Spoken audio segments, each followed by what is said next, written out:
नारायणं नमस्कृत्य नरं चैव नरोत्तमं देवीं सरस्वतीं व्यासं ततो जयमुदीरयेत् मूकं करोति वाचालं पङ्गुं लङ्घयते गिरिं यत्पातमहं वन्दे परमानन्दमाधवं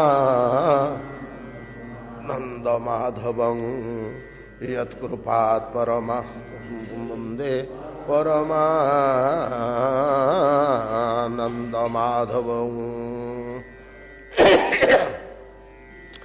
जलस्थलौ कसः सर्वे नववारी निसेवया अबिभ्रत रुचिरं रूपं यथा हरिनिसेवया शरीदिभिः संगतः सिन्धुश्चक्षुभे श्वसनोर्मिमान् अपक्वयोगिनश्चित्तं कामागतं गुणजुगुजथा गिरोयः वर्षधाराभिः अर्हण्यमाना न बिव्यथु अभिभूयमाना व्यसनैर्यथा धोक्षजचेतसः मार्गाबभूवु सन्दिग्धा स्त्रुणैच्छन्ना ह्यसंस्कृताः नाभ्यस्यमाना श्रुतयो द्विजै कालहता इव।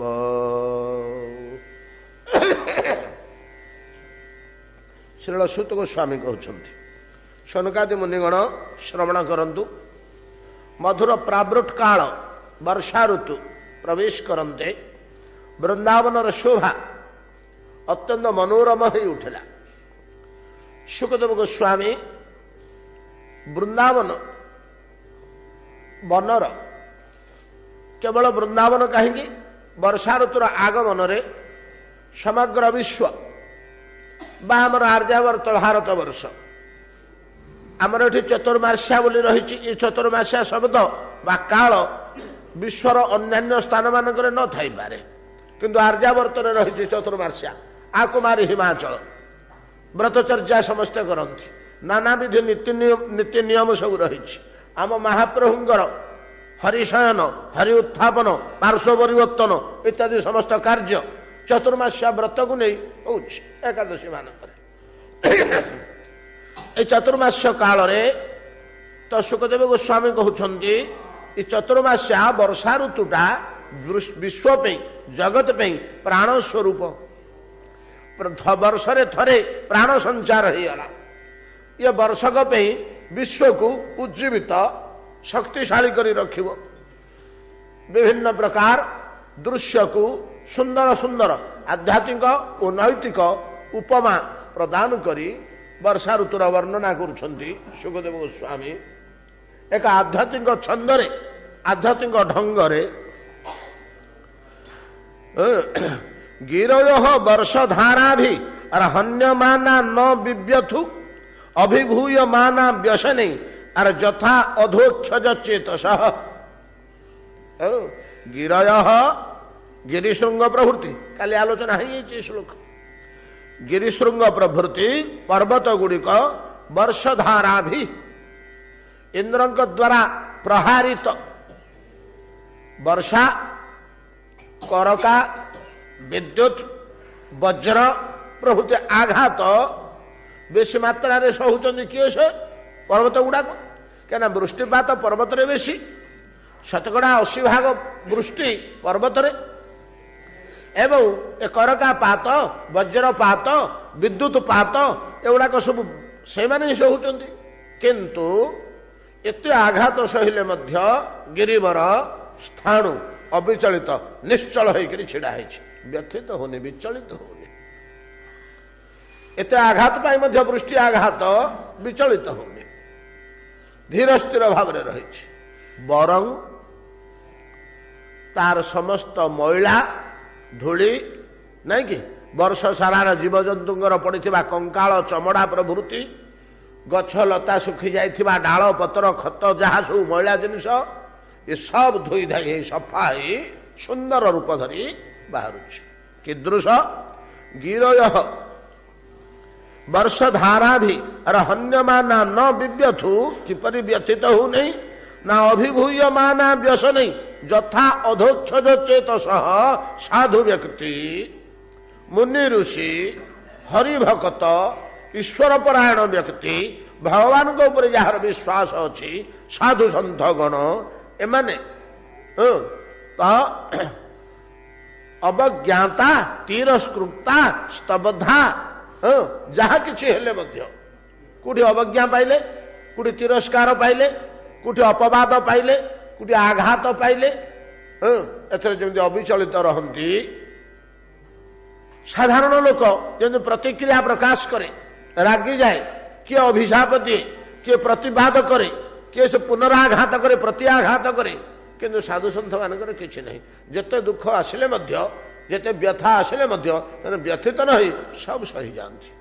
ତିତିକ୍ଷବଃ ପରା, ତିତିକ୍ଷା ସହିଷ୍ଣୁତା, ତିତିକ୍ଷବଃ କାରୁଣିକା ସୁହୃଦ ସର୍ବଦେହିନା, ଅଜାତ ଶତ୍ରବଃ ଶାନ୍ତା ସାଧବଃ ସାଧୁ ଭୂଷଣା। ସାଧୁ ଜଗତର ଭୂଷଣ ଏଗୁଡ଼ିକ। ସେମାନଙ୍କର କି ଗୁଣ ଥିଲେ ସେମାନେ ସାଧୁ ଜଗତର ଅଳଙ୍କାର ତୁଲ୍ୟ ହେବେ? ପ୍ରଥମ ଶବ୍ଦ କହିଲେ ତିତିକ୍ଷା, ତିତିକ୍ଷବଃ। ଏଇ ବ୍ୟଥା ଆଘାତ ପାଇ ସେମାନେ ଅବିଚଳିତ ରହି ଧୈର୍ଯ୍ୟଚ୍ୟୁତ ନ ହୋଇ ସହିଯାଇ କଣ ହୁଅନ୍ତି ନା ସେମାନଙ୍କର ତେଜ, ସେମାନଙ୍କର ମର୍ଯ୍ୟାଦା, ସେମାନଙ୍କର ବ୍ୟକ୍ତିତ୍ୱ ବଢିଯାଏ, ବଢିଯାଏ। ଏତେ ଦୂର ବ୍ୟବହାର ହେଲା ଅବଶ୍ୟ ଲୋକଙ୍କର ଟିକେ କ୍ରୋଧ ନାହିଁ, ହୋ ଟିକେ ରାଗ ନାହିଁ, ଜଣେ ମହାନ ବ୍ୟକ୍ତି, ବ୍ୟକ୍ତିତ୍ୱ ବଢିଯାଏ। ବୃଷ୍ଟିପାତ ଦ୍ୱାରା ଯେପରି ଗିରିବରର ମର୍ଯ୍ୟାଦା ବଢିଲା, ସେ ଧୌତ ନିର୍ମଳ ହୋଇ ସୁନ୍ଦର ଚିକ୍କଣ ହୋଇ ବାହାରିଲା, ଠିକ ସେଇଭଳିଆ ମହାତ୍ମା ମହାପୁରୁଷଗଣ ନାନା ପ୍ରକାରର ବ୍ୟଥା ଆଘାତ ଇତ୍ୟାଦି ପ୍ରାପ୍ତ ହୋଇ ମଧ୍ୟ ଅବିଚଳିତ ରହି ପ୍ରତିକ୍ରିୟାଶୀଳ ନ ହୋଇ ଅଭିଶାପ ଆଦି ନ ଦେଇ ସବୁକିଛି ସହ୍ୟ କରି ସହନ କରି ଉଜ୍ଜ୍ୱଳ ବ୍ୟକ୍ତିତ୍ୱ ସମ୍ପନ୍ନ ହୋଇ ଉଠନ୍ତି। ଏ ଶ୍ଲୋକଟି ଆମର ଗତକାଲି ହେଇଛି। ମାର୍ଗା ବଭୂବୁ ସନ୍ଦିଗ୍ଧା ସ୍ତୃଣୈଶ୍ଛନ୍ନାୟ ସଂସ୍କୃତା ନାଭ୍ୟସ୍ୟମାନା ଶ୍ରୁତୟୋ ଦ୍ୱିଜୈ କାଳଃ ପାଇବ। ମାର୍ଗା ବଭୂବୁ ସନ୍ଦିଗ୍ଧା, ବର୍ଷା କାଳ ତ, ଯେମିତି ବର୍ଷା ଋତୁ ଆସିକିରି ପହଞ୍ଚିଗଲା, ଛୋଟ ଛୋଟ ତୃଣ ଘାସ ସବୁ ଚତୁର୍ଦିଗରେ ଅଙ୍କୁରିତ ହେଲେ, ଯୋଉ ସବୁ ଛୋଟ ଛୋଟ ପଥ ଅରଣ୍ୟ ଭିତରେ ରହିଥିଲା, ପାଦ ଚଲା ପଥ, ଏ ଗ୍ରାମରୁ ସେ ଗ୍ରାମକୁ ସବୁ ପାଦ ଚଲା ପଥ ରହିଥିଲା, ସେ ପଥ ଗୁଡ଼ିକରେ ସବୁ ଛୋଟ ଛୋଟ ଘାସ ଉଠିଗଲା। ଯିବା ଆସିବା ରାସ୍ତାରେ ଛୋଟ ଛୋଟ ଘାସ ଉଠିଗଲା। ଘାସ ଉଠିଗଲା ଫଳରେ କଣ ହେଲା ନା ସନ୍ଦିଗ୍ଧା ବଭୂବୁ, ଏଟା ରାସ୍ତା ନା ନାହିଁ ସନ୍ଦେହ ସୃଷ୍ଟି କଲା। ଯଦି ସେଇ ରାସ୍ତାରେ ପ୍ରତିଦିନ ବେଶ ଲୋକ ଚଳପ୍ରଚଳ ହଉଥାନ୍ତେ, ତାହେଲେ ରାସ୍ତା ଗୁଡାକ ଘାସ ଉଠିଲେ ମଧ୍ୟ ଜଣା ପଡିଯାନ୍ତା ରାସ୍ତା ବୋଲି, କାହିଁକିନା ପଦପାତରେ ସେ ଘାସ ଗୁଡ଼ିକ ତୃଣ ଗୁଡ଼ିକ ନଷ୍ଟ ହୋଇ ରାସ୍ତା ଫିଟିଯାନ୍ତା, ଖୋଲିଯାନ୍ତା। କିନ୍ତୁ ଚତୁର୍ମାସ୍ୟା କାଳରେ ଆମ ଆର୍ଯ୍ୟାବର୍ତ ଭାରତ ଭୂମିରେ ଗୋଟେ କଡାକଡି ନିୟମ ଅଛି ଯେ ବେଶୀ କେହି ଚଲାବୁଲା କରିବେ ନାହିଁ, ବିଶେଷ କରି ଅରଣ୍ୟ ଭିତରେ। ଚତୁର୍ମାସ୍ୟା ବ୍ରତ ପରା, କୁଆଡେ ଯିବାକୁ ହବନି। ପରିବ୍ରାଜନଶୀଳ, ଯେ ନିରନ୍ତର ଭ୍ରମଣଶୀଳ, ଯୋଉ ସାଧୁମାନଙ୍କ ପାଇଁ ନିୟମ ରହିଲା ଯେ ଗଛ ମୂଳେ ରହିଲେ ମଧ୍ୟ ଏକ ରାତ୍ରି ଅପେକ୍ଷା 2 ରାତ୍ରି ରହିବାକୁ ହବନି, ଏଟା ସାଧୁଙ୍କ ପାଇଁ ରହିଛି ନା।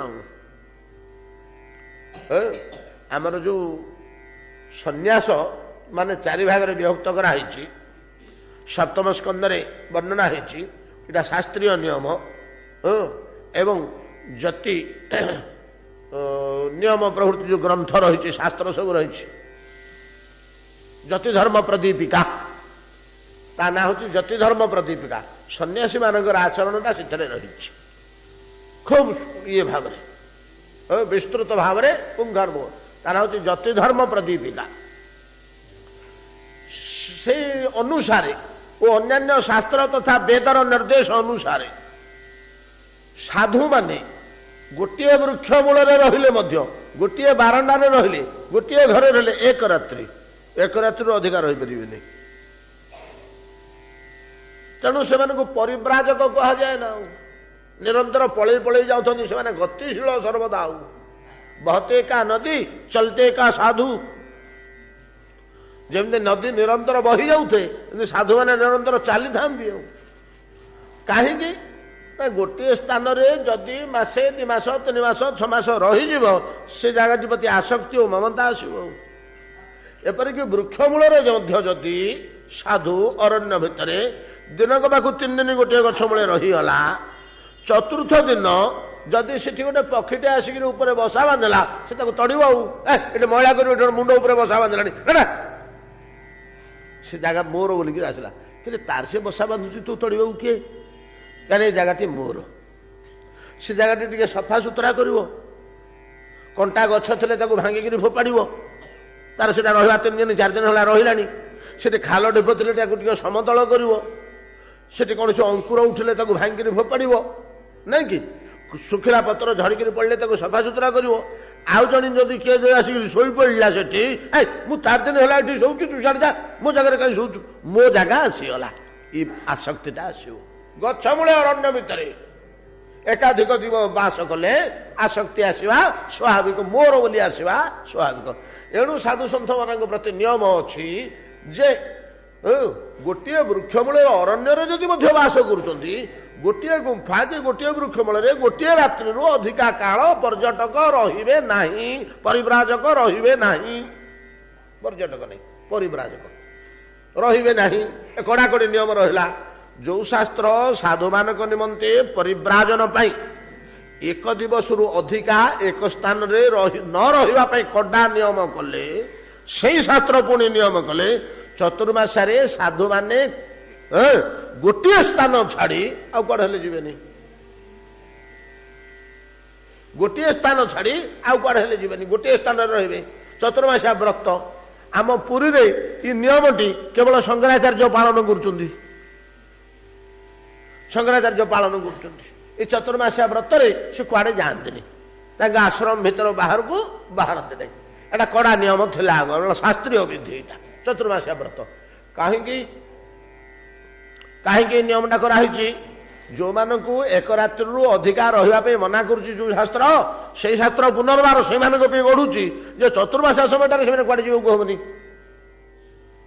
ଗୋଟିଏ ସ୍ଥାନରେ ରହି ହରି ଉପାସନା କରିବେ, ଭଜନ ସାଧନ କରିବେ, ଜପ ତପ ତପସ୍ୟା କରିବେ, ଇତ୍ୟାଦି ସବୁ କାହିଁକି କଡ଼ାକଡ଼ି ନିୟମ ଅଛି?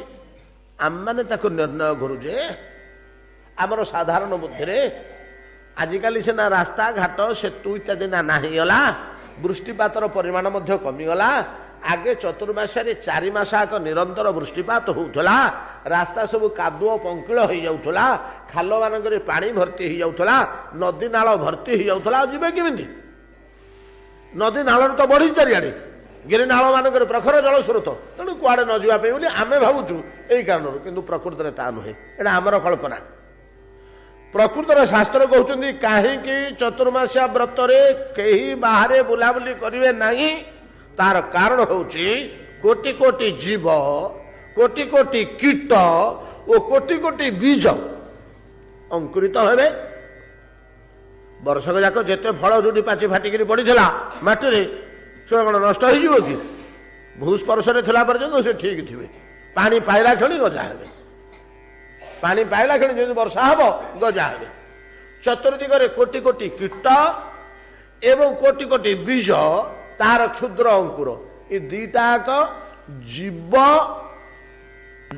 ଜଗତର ଅନ୍ତର୍ଗତ ଏବଂ ଉଭୟ ପରସ୍ପର ଉପରେ ନିର୍ଭର କରନ୍ତି ଅଭିବୃଦ୍ଧି ନିମନ୍ତେ। ଯଥେଷ୍ଟ ବୃକ୍ଷ ନଥିଲେ ଜୀବ ସମାଜ ବଞ୍ଚିବେନି, ଯଥେଷ୍ଟ ଜୀବ ନଥିଲେ ବୃକ୍ଷ ସମାଜ ବଞ୍ଚିବନି। ଏଇଭଳିଆ ନିୟମ ରହିଛି। ବୃକ୍ଷ ଉପରେ ନିର୍ଭର କରନ୍ତି ଜୀବଗଣ, ବିଶେଷ କରି ପଶୁ ପକ୍ଷୀ କୀଟ ପତଙ୍ଗ ମାନେ ସବୁ କିଏ ଫଳ, କିଏ ମୂଳ, କିଏ ପତ୍ର, ନାଇଁ କି ଖାଇକିରି ବଞ୍ଚିବେ ତ। ଆଚ୍ଛା, ବୃକ୍ଷ ଗୁଡାକ ଜୀବାନ୍ତର୍ଗତ ନୁହନ୍ତି କି? ଏ ଜୀବଗୋଷ୍ଠୀରେ ଯାଉଛନ୍ତି ନା ଯୋଉ ତ୍ରିବିଧ ଜୀବ, ତ୍ରିବିଧ ଜୀବ, ଏଥିରେ ବୃକ୍ଷ ଗୁଡାକ ଯାଉଛନ୍ତି। ଉଦ୍ଭିଜ, ଅଣ୍ଡଜ, ସ୍ୱେଦଜ, ଜରାୟୁଜ। ପ୍ରଥମେ ଉଦ୍ଭିଜ, ଜୀବର ପ୍ରଥମ ବିକାଶ ଉଦ୍ଭିଜ, ଦ୍ୱିତୀୟ ବିକାଶ ସ୍ୱେଦଜ। ସ୍ୱେଦଜ କହିଲେ କେବଳ ସ୍ୱେଦ କହିଲେ ଝାଳ, ଆମ ଝାଳରୁ ଯେ ଉକୁଣି ପ୍ରଭୃତି ଜାତ ହଉଛନ୍ତି ସେତିକି କେବଳ ସ୍ୱେଦଜ ନୁହନ୍ତି, ଭୂମିର ସ୍ୱେଦ। ଭୂମି ଯେତେବେଳେ ପଙ୍କିଳ ହେଇଯାଉଛି ସେଟା ଭୂମିର ସ୍ୱେଦ ନା, ଆଉ ସେଇଥିରୁ ଯୋଉମାନେ ଜାତ ହୁଅନ୍ତି ଆପେ ସେମାନେ ସ୍ୱେଦଜ। ଦ୍ୱିତୀୟ ପର୍ଯ୍ୟାୟ ଉଦ୍ଭିଜ ସ୍ୱେଦଜ। ତୃତୀୟ ପର୍ଯ୍ୟାୟ ଜୀବଜଗତର ବିକାଶ ଅଣ୍ଡଜ। ଡିମ୍ବରୁ ଯୋଉମାନେ ଜାତ ହୁଅନ୍ତି ପକ୍ଷୀ ପ୍ରଭୃତି। ଚତୁର୍ଥ ବିକାଶ ଜୀବଜଗତର ଜରାୟୁଜ, ଯେ ମାର ଜରାୟୁରୁ ସିଧାସଳଖ ଜନ୍ମ ହୁଅନ୍ତି। ଏ ଯୋଉ ଚାରୋଟି ପର୍ଯ୍ୟାୟ ଅଛି, ସେ ଚାରୋଟି ପର୍ଯ୍ୟାୟ ଭିତରେ ଜୀବଜଗତ ଭିତରେ ତ ଉଦ୍ଭିଜ ଆସିଲା, ବୃକ୍ଷଲତା ଆସିଲେ। ଏ ବୃକ୍ଷଲତା ଯେତେବେଳେ ଅଙ୍କୁର ହଉଛି ଏବଂ କୀଟମାନେ ନୂଆ ନୂଆ କରି ସୃଷ୍ଟି କରୁଛନ୍ତି, ସେତିକିବେଳେ ଯଦି ମନୁଷ୍ୟମାନେ ପଦଚାରଣ କରିବେ, ରଥ ହାତୀ ଘୋଡ଼ା ଚାଲିବେ, ସେଗୁଡ଼ା ତ ବହୁ ସଂଖ୍ୟାରେ ନଷ୍ଟ ହେଇଯିବ ନା। ଜୀବ ବୀଜ ଅଙ୍କୁର, ଜୀବର କୀଟ, ଏ ସମସ୍ତେ ତ ନଷ୍ଟ ହେବେ। ଏଗୁଡ଼ାକୁ ନଷ୍ଟ ନ କରିବା ପାଇଁ ବେଦ କଡ଼ାକଡ଼ି ନିୟମ କରିଛନ୍ତି।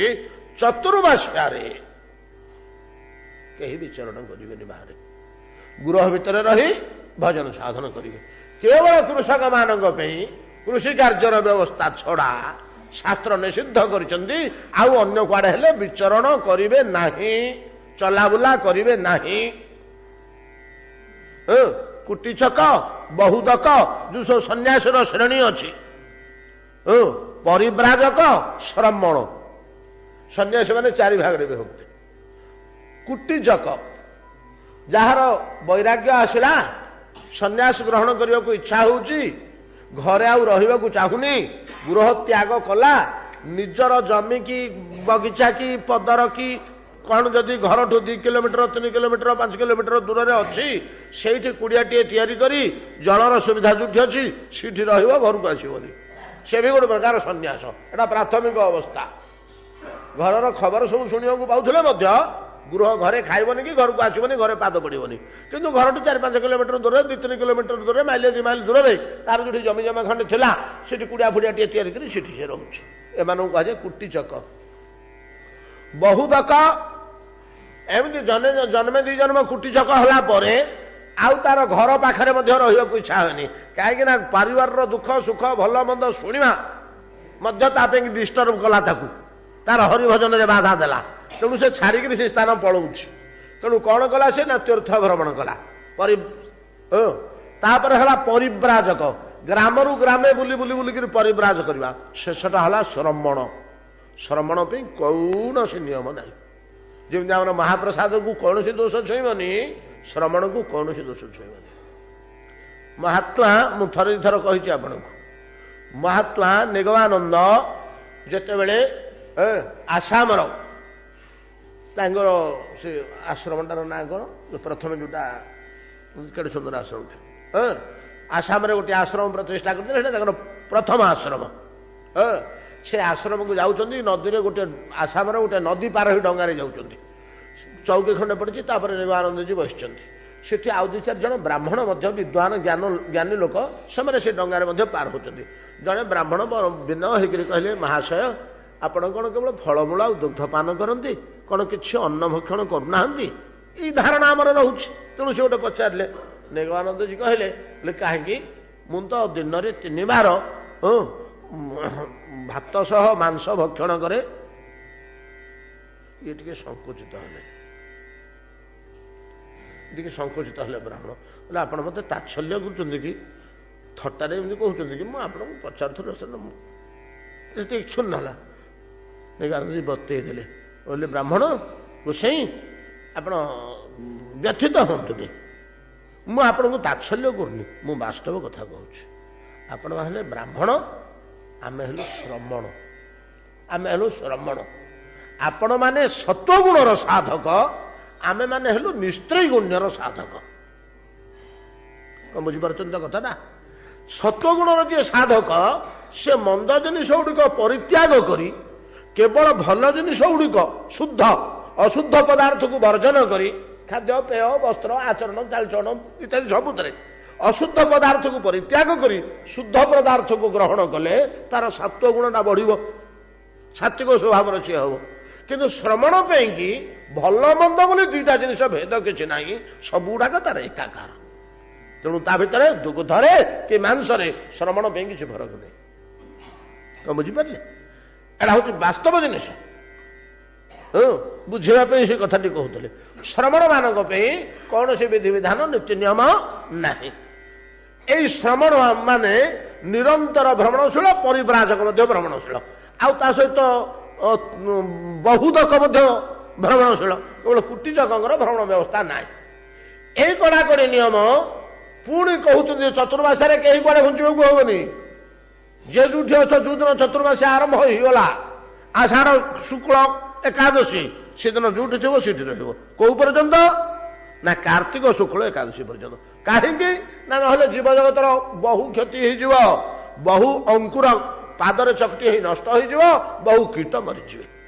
ଏଇ ପ୍ରକାର ଯେତେବେଳେ କଡ଼ାକଡ଼ି ନିୟମ ରହିଲା ଆମର ଆର୍ଯ୍ୟ ଶାସ୍ତ୍ରରେ, ସେତେବେଳେ ଲୋକମାନେ ଯେତେବେଳେ ଆଉ ଚଲାବୁଲା ନ କଲେ, ଯୋଉ ମାର୍ଗରେ ସବୁ ଘାସ ଉଠିଥିଲା, ସେ ଘାସ ଗୁଡାକ ଆଉ ତ ବର୍ଷା ଯୋଗୁ ତ ଉଠି ଯାଇଛି, ତା ଉପରେ ଯଦି ଚଲାଚଲି ହୁଅନ୍ତା ବୋଲେ କିଛିଟା ଚିହ୍ନ ରହନ୍ତା। ଏଣେ ବର୍ଷା ଦିନେ ଘାସ ଉଠିବାକୁ, ତେଣେ ଲୋକମାନଙ୍କର ବିଚରଣ ନ ହବାକୁ, ଆଉ ମାର୍ଗ ଗୁଡାକ ଚିହ୍ନି ହେଲାନି ଯେ ଆମେ ଯୋଉ ବାଟରେ ଯାଉଛୁ ଏଟା ବାଟଟି ନା ବାଟ ବୁଲିକିରି ଆମେ ଆଡୁ କଳାଉଛୁ। ସନ୍ଦିଗ୍ଧା ମାର୍ଗା ବଭୂବୁ ସନ୍ଦିଗ୍ଧା। ବର୍ଷା ଋତୁ ଆସନ୍ତେ ତ ସବୁ ରାସ୍ତା ଗୁଡ଼ିକ, ପାଦଚଲା ପଥ ଗୁଡ଼ିକ ତୃଣ ଦ୍ୱାରା ଆଚ୍ଛନ୍ନ ହୋଇ ମନୁଷ୍ୟମାନଙ୍କର ଗମନାଗମନ ନ ହେଇ ଧୀରେ ଧୀରେ ଧୀରେ ଧୀରେ ସେଟା ସନ୍ଦେହର ବସ୍ତୁ ହେଲେ। ଯେ ଆମେ ରାସ୍ତାରେ ଯାଉଛୁ ନା କୁଆଡେ ବେରସ୍ତ, ମୁଁ ଯାଉଛି ତ ଠିକ ରାସ୍ତାରେ, ସେପଟା ଯେମିତି ଦୁଶୁଛି, ଏଇଟା ତ ସେମିତି ଦୁଶୁଛି, ସେଟା ବି ସେମିତି ଦୁଶୁଛି। ଟିକେ ଲକ୍ଷ୍ୟ କଲେ ଯେ ରାସ୍ତା ସିନା ଧରା ପଡୁଛି, ହଠାତ୍ ଧରା ପଡୁନି। ଠିକ ସେଇଭଳିଆ କୋଉପରି ମାର୍ଗାଃ ବଭୂବୁ ସନ୍ଦିଗ୍ଧା ତୃଣୈଚ୍ଛନ୍ନା ୟଶସ୍କୃତା। ତୃଣୈଚ୍ଛନ୍ନା, ତୃଣରେ ଆଚ୍ଛନ୍ନ ହେଲା, ଅସଂସ୍କୃତା। ମନୁଷ୍ୟ ଯଦି ଗତାଗତି କରୁଥାନ୍ତେ ତାହେଲେ ସଂସ୍କାର ହେଇଯାନ୍ତା, ସଫା ହେଇଯାନ୍ତା। କିନ୍ତୁ ମନୁଷ୍ୟ ଗତାଗତି କମିଯିବା ଫଳରେ ସଂସ୍କାର ବି ହେଇପାରୁନି। ମାର୍ଗାଃ ବଭୂବୁ ସନ୍ଦିଗ୍ଧା ତୃଣୈଚ୍ଛନ୍ନା ୟଶସ୍କୃତା ନାଭ୍ୟସ୍ୟ ମାନାଶ୍ରୁତୟ ଦ୍ୱିଜୈ କାଳହତାଇବ। କିପରି? ମାର୍ଗ ଗୁଡ଼ିକ ତୃଣରେ ଆଚ୍ଛନ୍ନ ହେଇ ଅସଂସ୍କାର ହେଇ ସନ୍ଦେହ ସୃଷ୍ଟି କଲା, ଏଟା ବାଟ ନା ନାହିଁ, ମୁଁ ଠିକ ବାଟରେ ଯାଉଛି ନା ଅବାଟକୁ ପଳେଇ ଆସିଲୁଣି। କିପରି? ନା କାଳଗତା କାଳମାଗତେ କଳି କାଳେ ଦ୍ୱାପରର ପ୍ରାନ୍ତେ, କଳିର ସମୁଦାୟ ଶରୀର ଭିତରେ ଦ୍ୱିଜାହା ବ୍ରାହ୍ମଣାଃ ବେଦଭ୍ୟାସାତ ରହିତା। ଘରେ ଘରେ ଆଉ ବେଦାଭ୍ୟାସ ନ ହେବାରୁ କଣ ହଉଥିଲା? ରାତି ପାହିଲେ ଘରେ ଘରେ ବ୍ରାହ୍ମଣ ମାନେ ବେଦ ପଢୁଥିଲେ। କିଏ ସେ ଗୀତା ପଢୁଥିଲା, କିଏ ଭାଗବତ ପଢୁଥିଲା, କିଏ ରାମାୟଣ ପଢୁଥିଲା, କିଏ ମନ୍ତ୍ର ଜପ କରୁଥିଲା, କିଏ ଜଗନ୍ନାଥଙ୍କ ମନ୍ତ୍ର ଜପ କରୁଥିଲା, କିଏ ସେ ନୃସିଂହଙ୍କ ମନ୍ତ୍ର ଜପ କରୁଥିଲା, କିଏ ସେ ରାମଙ୍କ ମନ୍ତ୍ର ଜପ କରୁଥିଲା। ଏଗୁଡ଼ା ସବୁ ଚାଲିଥିଲା ନା। ଘରେ ଘରେ ସମସ୍ତେ ଅଭ୍ୟାସ କରୁଥିଲେ। ଯାହାର ଯୋଉ ଅଧିକାର, ଯାହାର ଯୋଉ ଅଧିକାର, ବିଶେଷ କରି ପ୍ରତ୍ୟେକ ବ୍ରାହ୍ମଣ ବେଦନିଷ୍ଠ ଥିଲେ। ସତ୍ୟ ତ୍ରେତା ଦ୍ୱାପରର ପ୍ରାରମ୍ଭ କାଳ ପର୍ଯ୍ୟନ୍ତ ଘରେ ଘରେ ବେଦ ପଢା ହଉଥିଲା, ବେଦ ଚର୍ଚ୍ଚା ହଉଥିଲା, ଉପନିଷଦର ଆଲୋଚନା ହଉଥିଲା। ଯେମିତି କାଳ ମାଗତେ କଳିକାଳ ଆସି ପହଞ୍ଚିଲା, ଦ୍ୱାପରର ଶେଷ ସମୟକୁ ଧୀରେ ଧୀରେ ଧୀରେ ଧୀରେ ଲୁପ୍ତ ହୋଇ କଳିର ଚାରଣା ଭୋଗ ହେଲା ବେଳକୁ ଆଉ କିଛି ନାହିଁ। କୋଉଠି ଆଉ ବେଦ ଟିକେ ଦେଖିବାକୁ ମିଳୁନି କି କିଏ ଜଣେ ଅଭ୍ୟାସ କରୁଛି, କାହା ଘରେ କିଏ ରଖିଛି, ପୂଜା କରୁଛି କି ପଢୁଛି। ଅନ୍ୟାନ୍ୟ ଶାସ୍ତ୍ର ମଧ୍ୟ ଲୁପ୍ତ ହେଲାଣି। ବରଂ ପ୍ରତି ରୁମରେ ଗୋଟେ ଗୋଟେ ଟିଭି ହେଲାଣି। ଗୋଟେ ରୁମରେ ବସି ସମସ୍ତେ ଦେଖିବା ବାଗଉନି ବୋଲି ପ୍ରତି ରୁମରେ ଗୋଟେ ଗୋଟେ ଟିଭି ହେଲାଣି। ଆଉ ଗୀତା ଭାଗବତ, ରାମାୟଣ ମହାଭାରତ ନୃସିଂହ ପୁରାଣ ବେଦ ବେଦାନ୍ତ ଉପନିଷଦ କଥା ଛାଡ଼ି ଦିଅନ୍ତୁ, ଏସବୁ ବନ୍ଦ ହେଇଯାନ୍ତେ। ଅଭ୍ୟାସ ୟାର ସବୁ ଆଲୋଚନା ଚର୍ଚ୍ଚାର ଅଭ୍ୟାସ ବନ୍ଦ ହେଇଯାନ୍ତେ, ସନ୍ଦେହ ସୃଷ୍ଟି ହୁଏ ଲୋକଙ୍କର, ସନ୍ଦେହ ସୃଷ୍ଟି ହୁଏ। ଜଗନ୍ନାଥ ବୈଷ୍ଣବ ସିଂହାସନ ଉପରେ ଏତେ ଆମେ ପୂଜା ଅର୍ଚ୍ଚନା କରୁଛୁ, ଏତେ ଟଙ୍କା ପଇସା ଖର୍ଚ୍ଚ, ଏତେ ଆନ୍ଦୋଳନ, ଏତେ ହଲାପଟା, ଏତେ ପାଟିତୁଣ୍ଡ, ଏତେ ଖର୍ଚ୍ଚ ବାର୍ଚ୍ଚ, ଏତେ ପରିଶ୍ରମ, ପ୍ରକୃତରେ କଣ ଠାକୁର ବୋଲି କଣ ଅଛନ୍ତି ନା ଖାଲି ଗୋଟେ ଏମିତି ଶୋ? କଣ ବୁଝିପାରୁଛନ୍ତି? ସନ୍ଦିଗ୍ଧା ମନୁଷ୍ୟମାନଙ୍କ ମନରେ ସନ୍ଦେହ ଉଠେ, ପ୍ରକୃତରେ ଭଗବାନ ବୋଲି କଣ ଅଛନ୍ତି ନା ଖାଲି ଏମିତି କଣ ଗୋଟେ ଲେଖା ହେଇଯାଇଛି, ଆମେ ସେଥିରେ ଭାସି ଯାଉଛେ। ऋषियान मैंने जो कहले जे आध्यात्मिकता जे टाइप ऑफ ओपियम एटा कौन सत कथा spirituality is a type of opium गोटे प्रकार अफिम एटा कौन सत कथा केड़े केड़े मनुष्य कहते जदि भगवान अच्छा कहीं कौटी तो आम किसी चिन्ह वर्ण कि लक्षण की रेखा किसी पाऊनु ईश्वर अच्छा कि नहीं वेद शास्त्र बोली सेमती किसी अच्छी कि नहीं ना खाली गोटे मुहर कथा या प्रचार अच्छी अच्छी समस्ते मात्र हाँ अच्छी खबर कागज पढ़ी विश्वास करें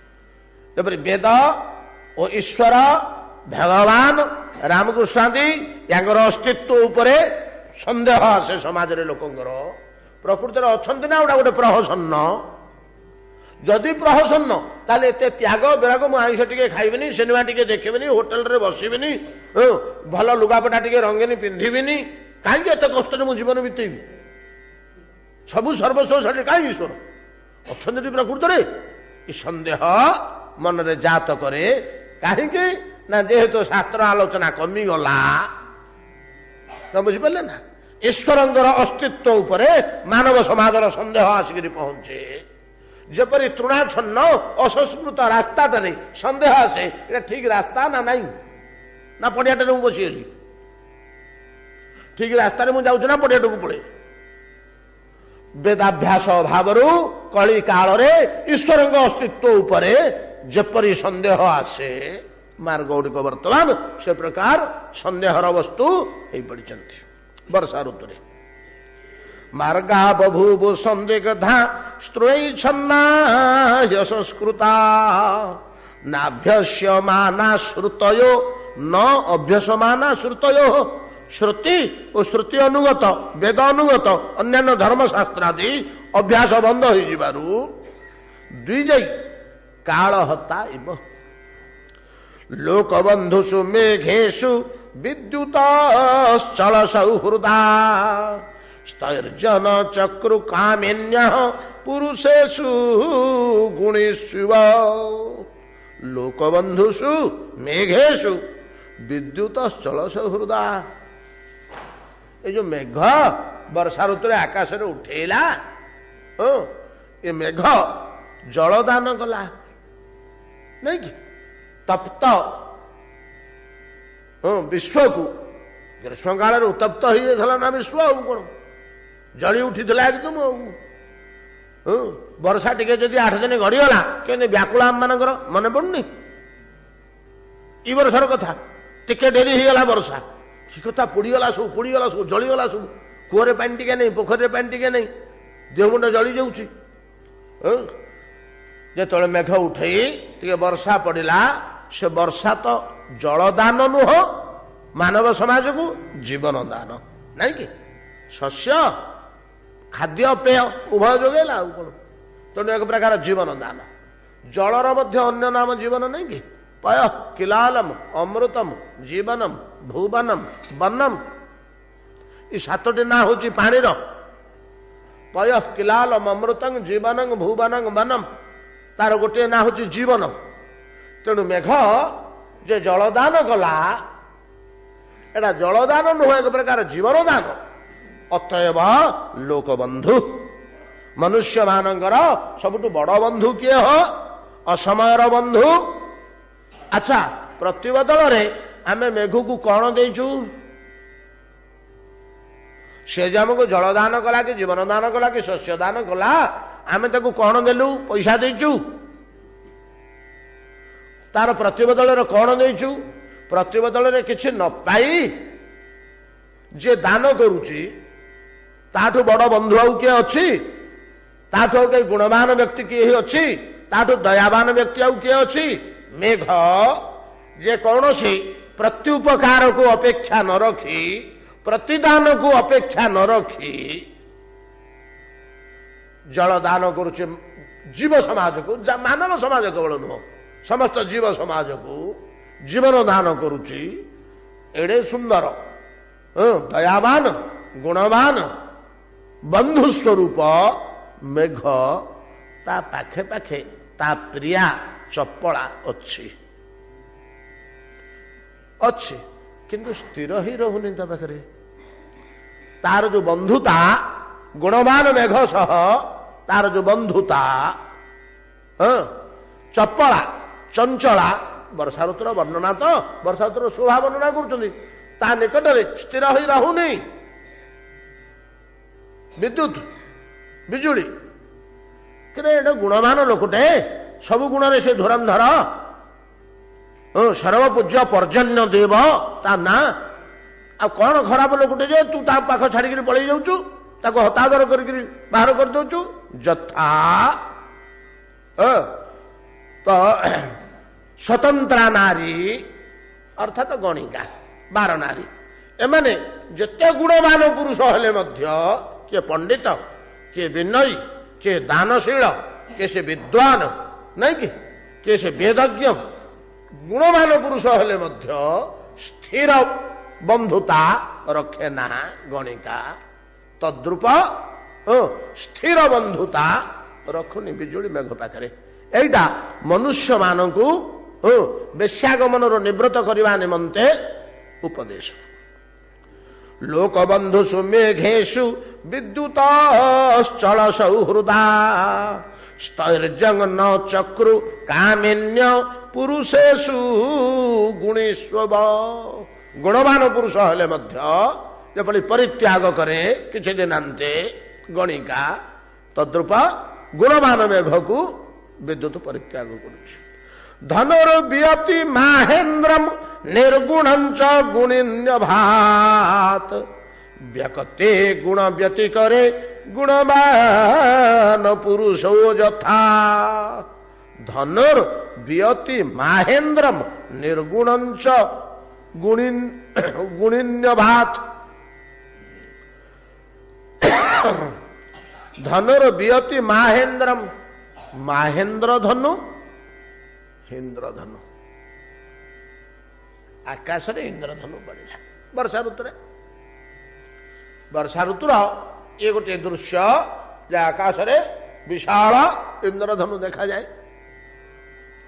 ବେନି କୋଟିକି ନିହି ବେନି ଶିଖରେ ଏ ପର୍ବତ ଶୃଙ୍ଗରେ ଗୋଟେ ଅଗ ଥୁଆ ହେଇଛି ଧନୁର ଯେ ଆର ପର୍ବତ ଉପରେ ଆଉ ଗୋଟିଏ ଶୃଙ୍ଗରେ ଥୁଆ ହେଇଛି।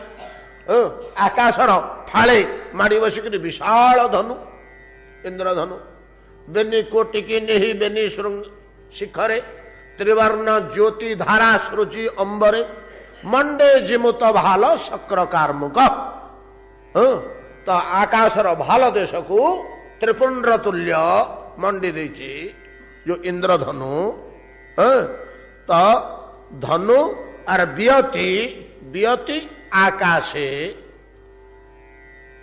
বিয়তি আকাশে মাহেন্দ্র ধনু কিদৃশ না ନିର୍ଗୁଣ। ସେ ଧନୁଟାର ଦୌଡ଼ି ଅଛି କି? ଆମେ ଯୋଉ ଧନୁଟା ଧରୁ ସେ ଧନୁଟା କାଠ କି ବାଉଁଶରେ ତିଆରି ହେଇଥାଉ ତାର ଏମୁଣ୍ଡରୁ ସେମୁଣ୍ଡ ଗୋଟେ ଦୌଡ଼ି ଥାଏ ନା ଆଉ ସେଟା ଗୁଣ କହନ୍ତି ଆଉ ନାଇଁ କି ସେଟା ଗୁଣ କହନ୍ତି ଆଉ ଏଟା ଗୁଣ ନାହିଁ। ଆଉ ଗୁଣଟାକୁ ଯଦି ଆମେ ଛାଡ଼ିଦେବା ଖୋଲିଦେବା କି କାଟିଦେବା କି ଛିଣ୍ଡିଯିବ ସାଙ୍ଗେ ସାଙ୍ଗେ ବାଉଁଶଟା ସିଧା ହେଇଯିବ ନାଇଁ କି ଏକଦମ ସିଧା ହେଇଯିବ। ଯେତେବେଳେ ତାକୁ ଟାଣିକିରି ଗୁଣଟା ଚଢ଼େଇ ଦିଆଯିବ ସେତେବେଳେ ସେ ଧନୁ ଆକାରର ବକ୍ର ନା ଆଉ ଜିଆ ତୁଲ୍ୟ ଆଉ ବକ୍ର ଆଉ। ଯଦି ଗୁଣଟା ନାହିଁ ତାହେଲେ ସିଧା ହେଇଯିବ। ଗୁଣଟା ଖୋଲିଦେଲେ ଗୁଣ ତ ସବୁବେଳେ ରହିବନି। ଗୁଣ ଯଦି ସବୁବେଳେ ରହିବ ଧନୁର ଟେନସନ ରହିବନି ଟେମ୍ପର ରହିବନି ବାଣକୁ ସେ ପ୍ରକ୍ଷେପ କରିପାରିବନି ଖୁବ ଜୋରରେ। ତେଣୁ ଗୁଣଟା ଖୋଲା ହେଇଯାଏ। ଆମର ମହାଭାରତ ପ୍ରଭୃତି ଯୁଦ୍ଧରେ ଦେଖିବେ ଯେ ଗୁଣ 10-25 ମହଣ ଗୁଣ ରଥରେ ଜମା ହେଇଯିବ। ଗୋଟେ ଗୁଣ କଟିଗଲେ ଆଉ ଗୋଟେ ଗୁଣ ଆଣିକିରି ଚଢେଇବେ ସାଙ୍ଗେ ସାଙ୍ଗେ। ଅର୍ଥାତ ଧନୁଟା ସବୁବେଳେ ସିଧା ରହିବ। ଧନୁଟା ସବୁବେଳେ ସିଧା ରହିବ। ତାକୁ ଟାଣିକିରି ବଙ୍କେଇକିରି ଜୋର ଜବରଦସ୍ତି ଟାଣିକିରି ତା ଦେହରେ ଗୁଣ ଚଢେଇବାକୁ ହୁଏ। ଗୁଣ ଚଢେଇକିରି ବାଣ ପ୍ରୟୋଗ କରାଯାଏ। ଏଇଟା ହଉଛି ଧନୁର ଗୁଣ। ଗୁଣ କହିଲେ ଦୌଡ଼ି ଦୌଡ଼ଟା ଚଢେଇବାକୁ ହୁଏ। ଦୌଡ଼ଟା ଚଢେଇ ଦେଲେ ଧନୁଟା ବଙ୍କା ହୁଏ। ବର୍ତ୍ତମାନ କଣ ହେଇଛି ନା ନିର୍ଗୁଣ ଧନୁଟା ଗୁଣିନ ଇବ ବଙ୍କା ହେଇକି ରହିଛି। ଇନ୍ଦ୍ରଧନୁଟା ନିର୍ଗୁଣ ନା ଆଉ ତାର ଗୁଣ ଅଛି କି ଦୌଡ଼ି ନାହିଁ ଆଉ ବଙ୍କା କାହିଁ ହେଲା? ଆଉ ତ ସିଧା ରହିବା କଥା। ଗୁଣ ଚଢେଇଲେ ସିନା ବକ୍ର ହବ ଧନ୍ୟବାଦ। ଆଉ ତ ଗୁଣ ତ ତାର ତ ଦୌଡ଼ି ତ ନାହିଁ, କାହିଁ ଆମେ ଦେଖିବାକୁ ପାଉନୁ ଦୌଡ଼ି କୋଉଠି ଅଛି? ଆଜି ବଙ୍କା କାହିଁକି ହେଇଛି? ଅଥବା ନିର୍ଗୁଣ ମାହେନ୍ଦ୍ର ଧନୁ ଗୁଣବତୀ, ଗୁଣୀ ଗୁଣ ଥିଲା ଭଳିଆ ପ୍ରତିଭାତ ଯେପରି ହୁଅନ୍ତି, ପ୍ରକୃତିର ନିର୍ଗୁଣ କିପରି ନା ଯେପରି ନିର୍ଗୁଣ ବ୍ରହ୍ମ ଭଗବାନ ସଚ୍ଚିଦାନନ୍ଦ ପରମ ବ୍ରହ୍ମ ପୁରୁଷୋତ୍ତମ ଗୁଣମୟ ଜଗତ ଭିତରେ ଅବତୀର୍ଣ୍ଣ ହେଇ କୋଉଠି ରାମ, କୋଉଠି କୃଷ୍ଣ, କୋଉଠି ଜଗନ୍ନାଥ, କୋଉଠି ତିରୁପତି, ଏସବୁ ତ୍ରିଗୁଣାତ୍ମିକା ବସ୍ତୁ ନା। ଆଉ ଦାରୁ ବିଗ୍ରହ ତ, ଦାରୁଟା କଣ ତ୍ରିଗୁଣ ଭିତରେ ନୁହେଁ କି? ଆମର ଯୋଉ କାଠ ଗୁଡିକ ସବୁ ହଉଛି, କି ଇଟା ହଉଛି, କି ମାଟି ହଉଛି, ନା ତ୍ରିଗୁଣାତ୍ମିକା ଜିନିଷ ତ। ତ୍ରିଗୁଣାତ୍ମିକା ମାୟା ଜଗତ ନିର୍ଗୁଣ ବସ୍ତୁଟା ଗୁଣ ଭିତରେ ପ୍ରତିଭାତ ହେଲା ଭଳିଆ। କି ନିର୍ଗୁଣ ବସ୍ତୁଟା ଗୁଣ ଭିତରେ କେମିତି ପ୍ରତିଭାତ ହଉଛି? ନା ହଏ ଯେପରି ନିର୍ଗୁଣ ବ୍ରହ୍ମ ପରମେଶ୍ୱର ଗୁଣମୟ ଜଗତରେ ପ୍ରକାଶ ପାଆନ୍ତି ଓ ଗୁଣୀ ଭଳିଆ ଅନୁଭବ ହୁଅନ୍ତି। ଗୁଣୀ ଭଳିଆ ଅନୁଭବ ହୁଅନ୍ତି ନା। ତାଙ୍କୁ ଭୋକ ହେଲା, ତାଙ୍କୁ ଶୋଷ ହେଲା, ତାଙ୍କୁ ପରଦିନ ଶୀତ ହବ ଯେ ଚଦର ଘୋଡେଇ ହେଇ ବସିବେ, ନାକ କାନ ରୁନ୍ଧିକିରି ଚୁଣ୍ଟିକି, ନାଇଁ କି? ସବୁ ଠାକୁର ମାନେ ଏବେ ଟିକେ ଶୀତ ପଡ଼ିଲେ ମଧ୍ୟ ସେମିତି ଥୁଡୁ ଥୁଡୁ ହଉଛନ୍ତି। ଦେଖିବେ ଆଉ 2 ଦିନ ଅଛି ଆଉ। ଏଇଟା ତ ଗୁଣର ପ୍ରଭାବ। ଆଉ ଶୀତରେ ଥରିବା, ଭୋକ ହେଲେ ଖାଇବା, ନିଦ ଆସିଲେ ଶୋଇବା। ଆ ଠାକୁର ମାନେ ଶୋଉନାହାନ୍ତି, ଖାଉନାହାନ୍ତି, ଗାଧଉନାହାନ୍ତି, ଲୁଗାପଟା ପିନ୍ଧୁନାହାନ୍ତି, ଖାଲି ଝାଡା ଯାଉନାହାନ୍ତି। ଏଇ ଗୋଟାକ ଆମର ଅଧିକା। ଏଇ ବାଟରେ ଆମେ ଠାକୁରର ଗୋଟେ ବେଶୀ। ଆଉ ଦାନ୍ତ ହସା, ତେଲ ଲଗା ସବୁ ତ ହଉଛି, ଆଉ ସବୁ ତ ହଉଛି। ଶାସ୍ତ୍ରରେ ଗୋଟାକୁ ମନା କରୁଛନ୍ତି ସେବା ଭିତରେ, କିନ୍ତୁ ଆମ ବଡବାଜିଙ୍କର ସେ ସେବାଟା ମଧ୍ୟ ହଉଛି। ଅବଶ୍ୟ ତାଙ୍କୁ ଆମେ ଠାକୁର ରୂପେ ଗ୍ରହଣ କରୁନୁ, ଗୁରୁଦେବ ମନୁଷ୍ୟ ରୂପେ ଗ୍ରହଣ କରୁଛୁ। ତଥାପି ଗୁରୁ ଗୁଣାତୀତ ନ ହଉ, ସିଦ୍ଧ ଗୁରୁ ମାନେ ହଉ ଗୁଣାନ୍ତରଗତ କି ନା। ଗୁରୁ ସ୍ୱରୂପ, ଗୁରୁଙ୍କର ରକ୍ତ ମାଂସମୟ ଦେହଟାକୁ ଆପଣ ପ୍ରମାଣ କରିପାରନ୍ତି ଗୁଣମୟ ବୋଲି, କିନ୍ତୁ ସିଦ୍ଧାନ୍ତ କଲେ ରକ୍ତ ମାଂସମୟ ଦେହ ମଧ୍ୟ ଗୁରୁମାନଙ୍କର, ସିଦ୍ଧ ପୁରୁଷ ମାନଙ୍କର ତ୍ରିଗୁଣାତ୍ମିକା ନୁହେଁ, ନିର୍ଗୁଣ। କିପରି ଆମର ଆଲୋଚନା ହେଇଛି। ହରିଭଜନ ବଳରେ ଧୀରେ ଧୀରେ ଧୀରେ ଧୀରେ ପଞ୍ଚଭୌତିକ ତ୍ରିଗୁଣାତ୍ମିକ ରକ୍ତ ମାଂସମୟ ଦେହଟା ନିର୍ଗୁଣ ବସ୍ତୁରେ ରୂପାନ୍ତରିତ হয়। ହରିଭଜନ ବଳରେ ଧୀରେ ଧୀରେ ଧୀରେ ଧୀରେ ଧୀରେ ଧୀରେ ଧୀରେ ନିର୍ଗୁଣ ବସ୍ତୁରେ ପରିବର୍ତ୍ତନ ହେଇଯାଏ। ଆଉ ତ୍ରିଗୁଣାତ୍ମିକ ହେଇକିରି ଥାଏ ନା ସିଦ୍ଧ ଶରୀର ଗୁଡାକ ବୋଲି ଆମର ଶାସ୍ତ୍ର କହୁଛନ୍ତି। ଆମର ପୂର୍ବେ ବି ଥରେ ଅଧା ଆଲୋଚନା ହେଇଛି। କିପରି ହେଇଯାଏ? କିପରି ହେଇଯାଏ କି ତ୍ରିଗୁଣଟା କୋଉଠୁ ଆସିଲା? ଇଟ୍ ସେଲ୍ଫ, ସେ ତ ସ୍ୱୟଂ ସୃଷ୍ଟ କିମ୍ବା ସ୍ୱୟଂ କ୍ରିୟ ନୁହେଁ, ନିର୍ଗୁଣର ଛାୟା ସ୍ୱରୂପ, ନାଇଁ କି? ନିର୍ଗୁଣରୁ ସଗୁଣଟା ଉତ୍ପତ୍ତି ହେଇଛି। ତ ଏ ବିଶ୍ୱଟା କୋଉଠୁ ଆସିଛି? ଜନ୍ମାଦ୍ୟସ୍ୟ ଯତନ୍ୱୟାଦିତରତଶ୍ଚାର୍ଥେ ସ୍ୱଭିଜ୍ଞ ସୁରାଟ ଜନ୍ମାଦ୍ୟସ୍ୟ ଯତଃ ତଦ୍ ବ୍ରହ୍ମଂ କିଂ କିଂ ତଦ୍ ବ୍ରହ୍ମଂ। ବ୍ରହ୍ମ କହିଲେ କଣ? ଉତ୍ତର କଣ ଆସିଲା? ଯତଃ ଅସ୍ୟ ବିଶ୍ୱସ୍ୟ ଜନ୍ମାଦି। ଯାହାଠାରୁ ଏଇ ବିଶ୍ୱ ଜାତ ହେଇଛି, ଜନ୍ମାଦି ବୋଲି କୁହାଯାଉଛି। ଆଦି କହିଲେ ଆଉ ଗୋଟେ ଜିନିଷ। ଯୁଧିଷ୍ଠିରାଦିଙ୍କୁ ଡାକ କହିଲେ ଯେମିତି 5 ଭାଇକୁ ଡାକିବା କଥା କୁହାଗଲା, ଆଦି ଲାଗିଗଲା।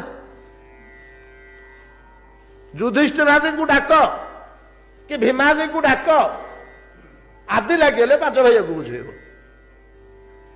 ନାଇଁ କି?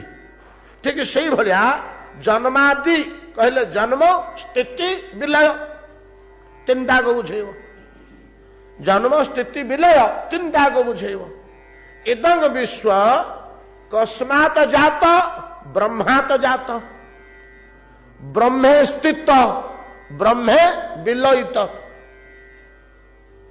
ए विश्व ब्रह्मठू उत्पन्न होउछि उत्पन्न होला परे काहाकू आश्रय करी रहुछि किए ताकू धरी रखिछि ना ब्रह्म ही धरी रखिछि नहीं कि धारयाम्य हम ओजसा भगवान कहते मु विश्व को ओजसा बलपूर्वक धरिक रखिछि धारयामी अहम ओजसा ओज बोली जो जिनिसटा अच्छी ता द्वारा मुझे धरिक रखिछि ओज बीर्ज तेज आम कहूने कि ओज द्वारा मुझे धरी रखिछि बोली कहते अतएव अस्य विश्व स्य जात स्थिति विलय जतः जहांग ठारू उत्पत्ति हला जहांग ऊपर आश्रय करी रहिला किछि काल परिशेष जहांग ठारे विलीन होइगला सब्रह्म हेले त्रिगुणात्मिका जगतर उत्पत्तिटा ईश्वरठू तो ब्रह्मठू तो ना कौठू निर्गुण सगुणटा जात होइछि तो जदि निर्गुण सगुणटा जात होइछि एवं एपरि गोटे समय आसुछि जे पुणी सगुणटा निर्गुण रे परिणत हो जाउछि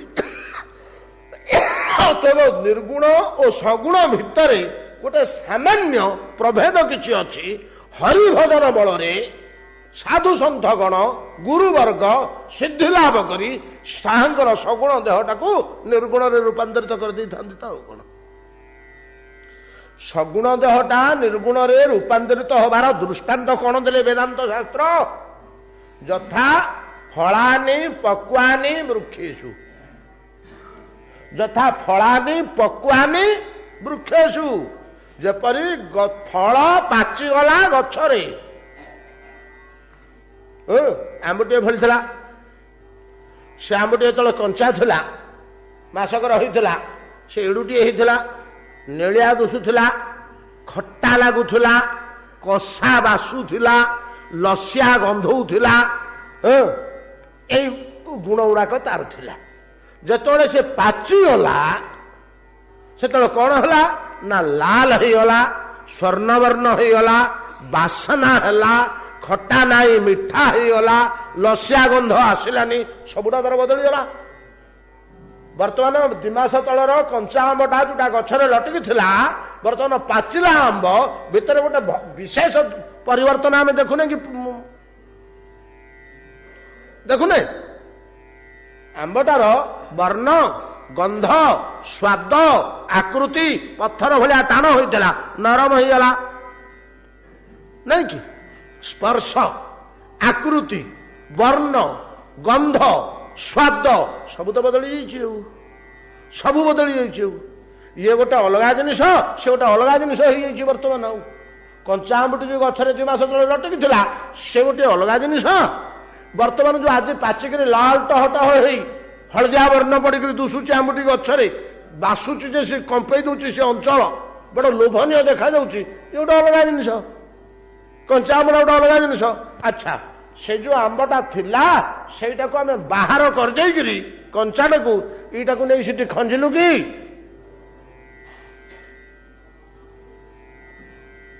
जो कंचा आंबटा थिला ताको सिटु अपसारण करी आ गोटे नेकरी खंजिलु कि ना से आंबटा ही गछरे परिपक्वता प्राप्त ही तार रूपांतर होइगला जेपरी तद्रूप गुरुदेवंकर सिद्ध महात्मांकर महर्षि मुनि मानंकर ये वर्तमान समय देहटा घुंचा है आ गोटे चिन्मय देह ताकू दिया होनी यही देहटा ही सगुण निर्गुणता प्राप्त होछि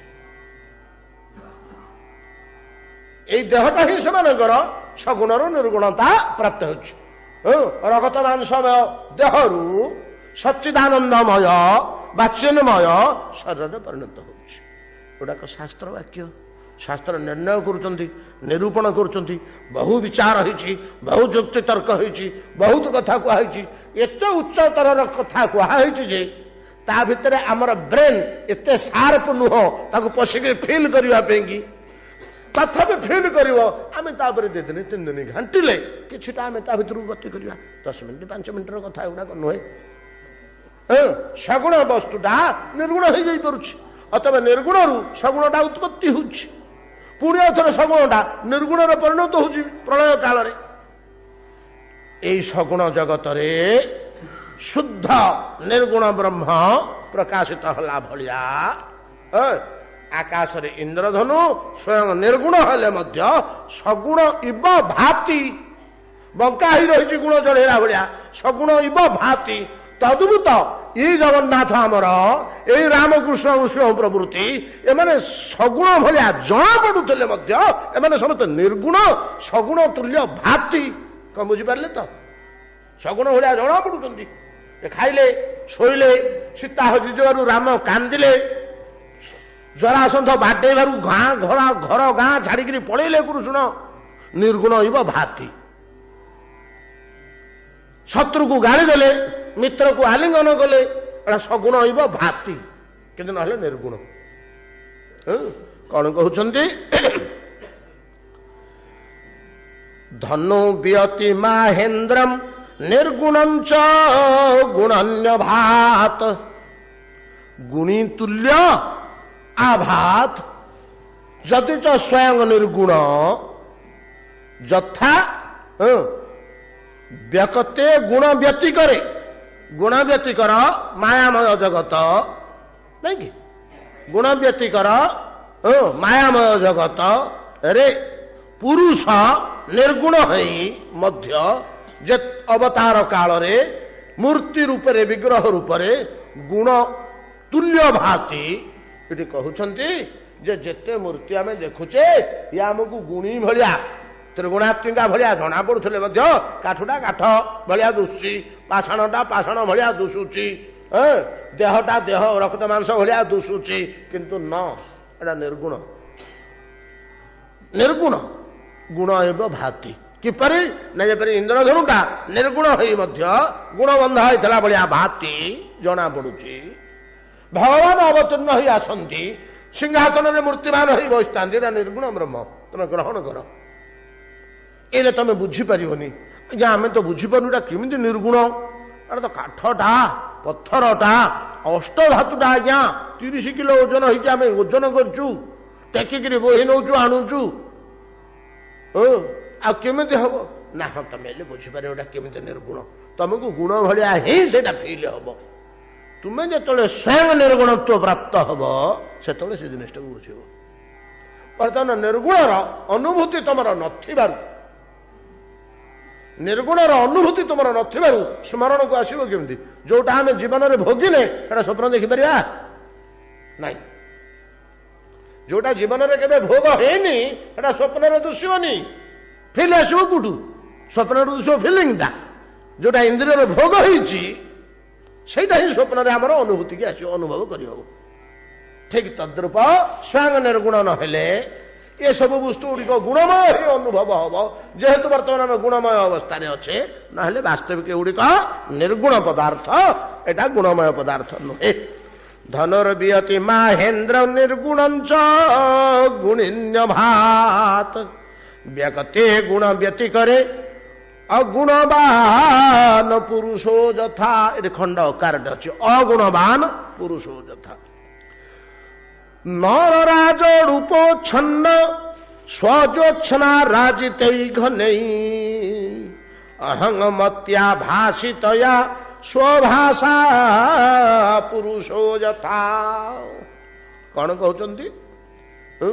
ଏଟାକୁ ବର୍ଷା ବର୍ଣ୍ଣନା ନ କହିକିରି ବେଦାନ୍ତ ବର୍ଣ୍ଣନା ବୋଲି ଯଦି ନାଁ ଦେଇଥାନ୍ତେ ଭଲ ହୋଇଥାନ୍ତା। ନରରାଜ ରୂପୋଚ୍ଛନ୍ନ ସ୍ୱଜୋଚ୍ଛନା ରାଜିତୈର ଘନୈ ଅହଂ ମତ୍ୟା ଭାସିତୟା ସ୍ୱଭାଷା ପୁରୁଷୋ ଯଥା। କଣ କହୁଛନ୍ତି? ଉଡୁପ। ଉଡୁପ କହିଲେ କଣ? ଉଡୁ ତଦୋଡୁ ରାଜ। ଜନ୍ମ ପ୍ରସଙ୍ଗରେ ମନେ ନାହିଁ କେତେ ଥର ଶ୍ଲୋକ ଆଲୋଚନା ହେଇଛି। ଉଡୁ କହିଲେ ତାରକା। ଉଡୁପ, ଉଡୁପତି। ଉଡୁପତି चंद्रमा उड़ूप तदोडुराज उड़ूराज बोले से कहुई उड़ूप शब्दर आ गोटे अर्थ अच्छे नौका को मध्य उड़ूप कह जाए आर गोटे कौन अच्छे मोर मन पड़ुनि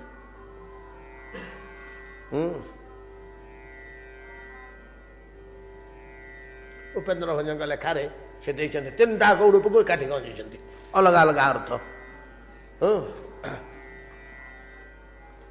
जलरे उड़ूप देखरे होई अच्छी शोभन कौन उड़ूप बदनी घेनी बाकू मो मन उड़ूप बदनी चंद्र बदनी उड़ूप कहले नौका नौका विहार करने को मोर इच्छा होची बोली सखी राजकुमारी की कहूँ लावण्यवती छाड़ू उड़ूप शब्द उड़ूप कहले नौका उड़ूप कहले चंद्रमा चंद्रमा वर्षा ऋतु आच्छन्न हला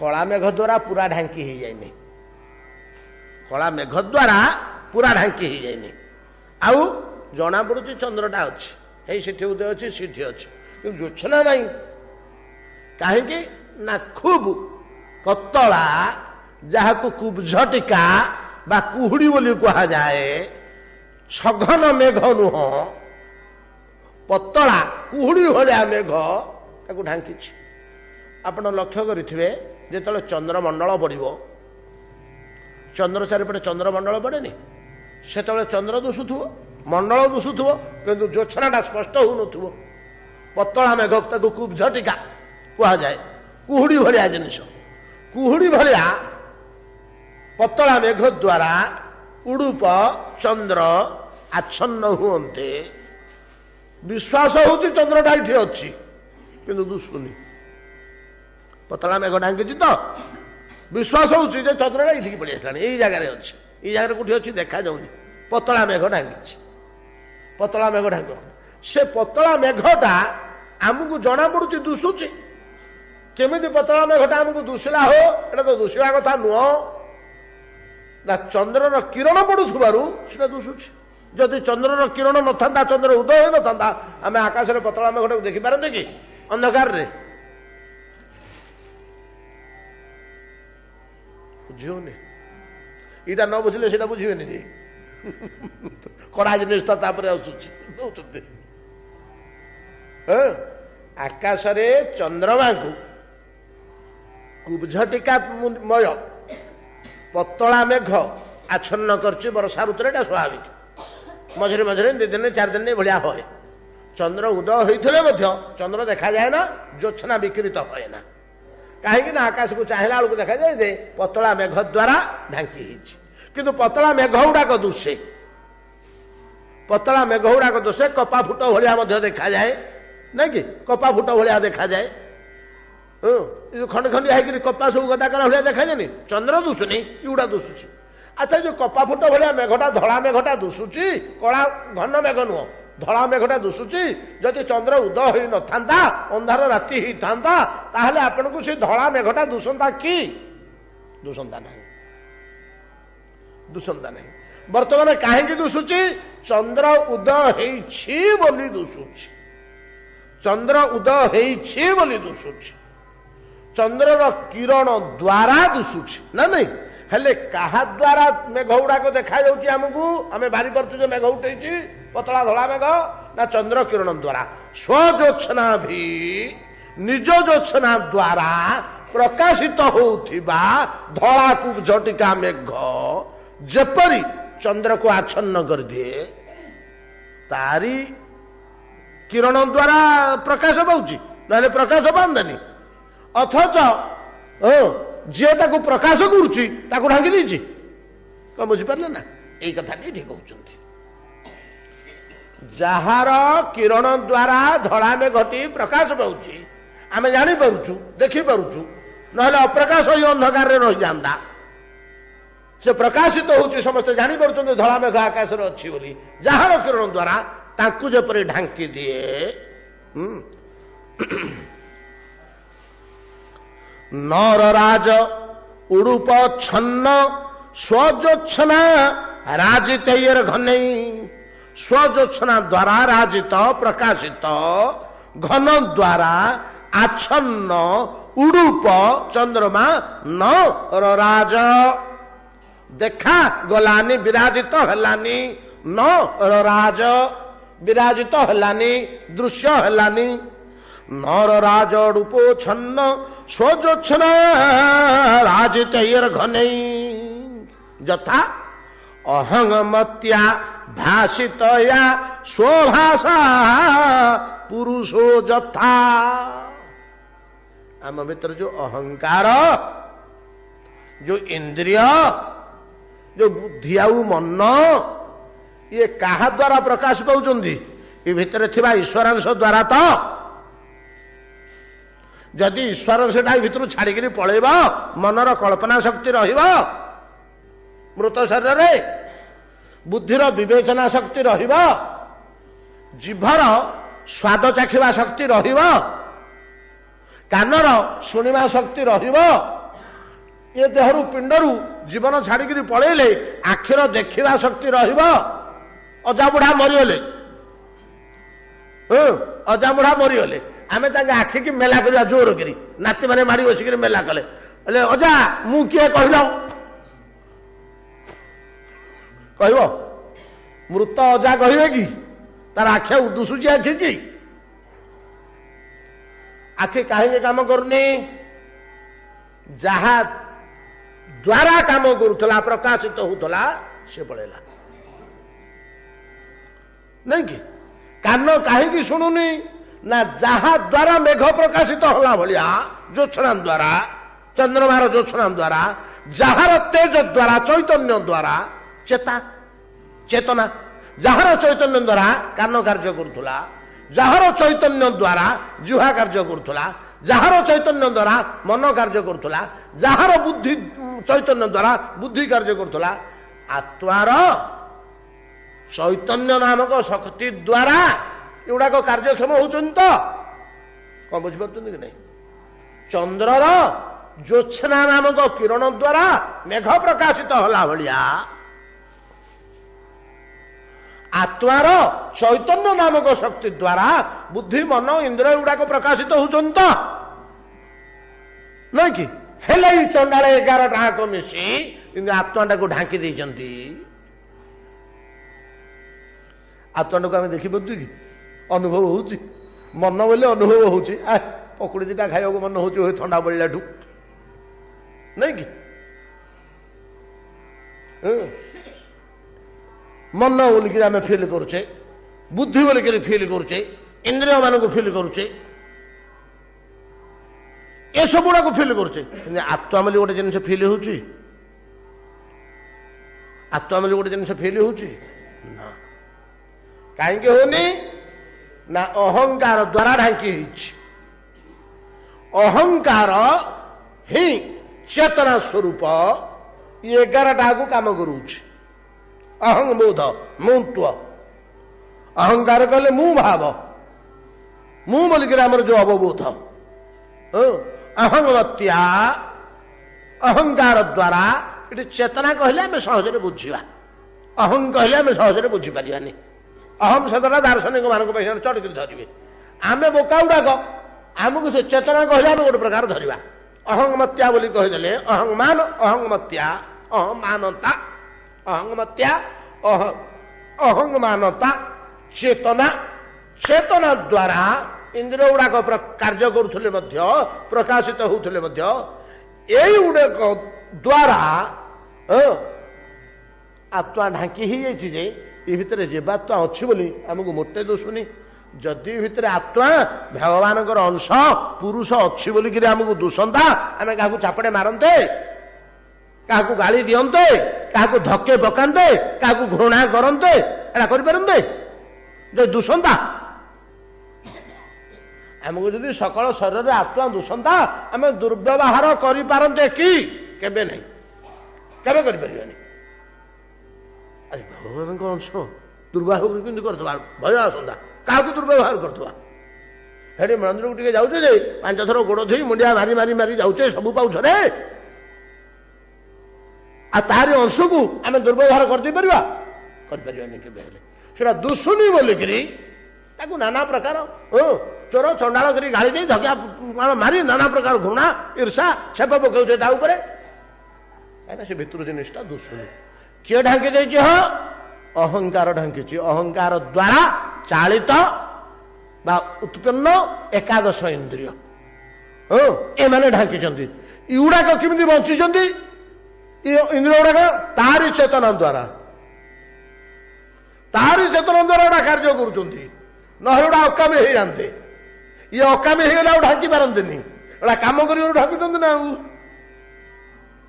ଏଟା ଅକାମୀ ଯଦି ହୁଅନ୍ତେ ଢାଙ୍କିବା କାମ ବି କରିପାରନ୍ତିନି। କିନ୍ତୁ ଏଗୁଡାକ ତ ଏ ଇନ୍ଦ୍ରିୟ ଆଦି ମନ ବୁଦ୍ଧି ପ୍ରଭୃତି ଆତ୍ମାର ଚୈତନ୍ୟ ଦ୍ୱାରା କାର୍ଯ୍ୟକ୍ଷମ ହୋଇ କି କାର୍ଯ୍ୟ କଲେ? ପ୍ରଥମେ ନା ଆତ୍ମାକୁ ଆଚ୍ଛନ୍ନ କଲେ। ଯେପରି ଚନ୍ଦ୍ରର କିରଣ ଦ୍ୱାରା ମେଘ ପ୍ରକାଶିତ ହୋଇ ଚନ୍ଦ୍ରକୁ ଢାଙ୍କୁଛି।